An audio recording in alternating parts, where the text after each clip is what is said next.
പിതാവിൻ്റെയും പുത്രൻ്റെയും പരിശുദ്ധാത്മാവിൻ്റെയും നാമത്തിൽ ആമേൻ. 65-ാം സങ്കീർത്തനം. സമൃദ്ധി ചൊരിയുന്ന ദൈവം. ദൈവമേ, സിയോനിൽ വസിക്കുന്ന അങ്ങ് സ്തുത്യർഹനാണ്. അങ്ങേക്കുള്ള നേർച്ചകൾ ഞങ്ങൾ നിറവേറ്റും.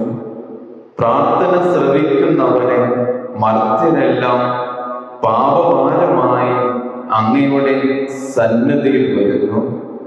അകൃത്യങ്ങൾക്ക് അടിമപ്പെടുമ്പോൾ അങ്ങ് ഞങ്ങളെ മോചിപ്പിക്കുന്നു. അങ്ങയുടെ അങ്കണത്തിൽ വസിക്കാൻ അങ്ങ് തന്നെ തെരഞ്ഞെടുത്തു കൊണ്ടുവരുന്നവൻ ഭാഗ്യവാൻ. ഞങ്ങൾ അങ്ങയുടെ ആലയത്തിലെ വിശുദ്ധ മന്ദിരത്തിലെ നന്മ കൊണ്ട് സംതൃപ്തരാകും. ഞങ്ങളുടെ രക്ഷയായ ദൈവമേ, ഭീതികരമായ പ്രവൃത്തികളാൽ അങ്ങ് ഞങ്ങൾക്ക് മോചനമരുളുന്നു. ഭൂമി മുഴുവന്റെയും വിദൂര സമുദ്രങ്ങളുടെയും പ്രത്യാശ അവിടുന്നാണ്. അവിടുന്ന് ശക്തി കൊണ്ട് അരമുറുക്കി പർവ്വതങ്ങളെ ഉറപ്പിക്കുന്നു. അവിടുന്ന് സമുദ്രങ്ങളുടെ മുഴക്കവും തിരമാലകളുടെ അലർച്ചയും ജനതകളുടെ കലകവും ശമിപ്പിക്കുന്നു. ഭൂമിയുടെ വിദൂരമായ അതിരുകളിൽ വസിക്കുന്നവരും അങ്ങയുടെ അത്ഭുത പ്രവൃത്തികൾ കണ്ട് ഭയപ്പെടുന്നു. ഉദയത്തിന്റെയും അസ്തമയത്തിന്റെയും ദിക്കുകൾ ആനന്ദം കൊണ്ട് ആർത്തു വിളിക്കാൻ അങ്ങിടയാക്കുന്നു. അവിടുന്ന് ഭൂമിയെ സന്ദർശിച്ച് അതിനെ നനയ്ക്കുന്നു. അങ്ങതിനെ അത്യധികം ഫലപുഷ്ടമാക്കുന്നു. ദൈവത്തിന്റെ നദി നിറഞ്ഞൊഴുകുന്നു.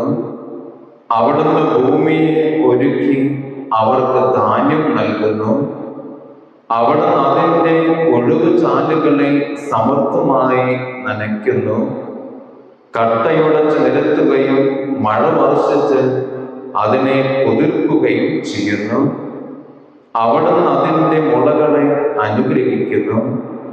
സംവത്സരത്തെ അവിടുന്ന് സമൃദ്ധി കൊണ്ട് മകുടം ചാർത്തുന്നു. അങ്ങയുടെ രഥത്തിന്റെ ചാലുകൾ പുഷ്ടി പൊഴിക്കുന്നു. മരുപ്രദേശത്തെ പുൽപ്പുറങ്ങൾ സമൃദ്ധി ചൊരിയുന്നു. കുന്നുകൾ സന്തോഷമണിയുന്നു. മേച്ചിൽപ്പുറങ്ങൾ ആട്ടിൻകൂട്ടങ്ങളെ കൊണ്ട് ആവൃതമാകുന്നു. താഴ്വരകൾ ധാന്യം കൊണ്ട് മൂടിയിരിക്കുന്നു.